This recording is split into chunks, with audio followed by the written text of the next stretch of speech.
So let's start with kind of a few years ago, AI and distribution sounded like this fantasy world. For me, it was just recognizing that it's outdated. That's an antiquated process that has to change. So we looked at it like this is the area that will improve our efficiency for sales. It will improve the efficiency for our customers. It was an area of where we can streamline that process because it's something that is in the dark ages, considering today's technology.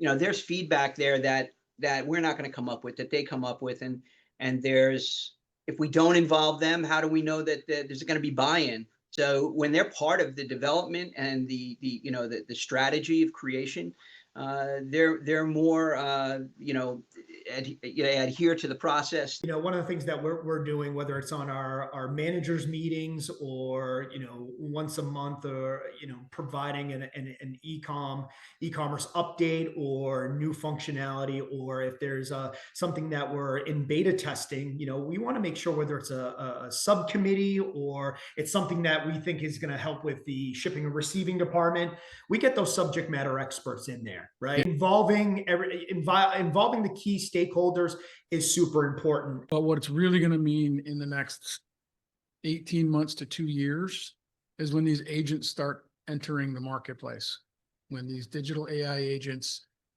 are sent on a task to go find product and you don't have your digital house in order, it's not going to stop and call a sales rep, or it's not going to stop and call a branch. It's going to move on to the next website or the next piece of information where it's going to get what it needs. But I asked these crazy questions and I started getting yes to these questions. So I said, we don't, when I talk to my sales team, I'm like, we don't need to really hold back.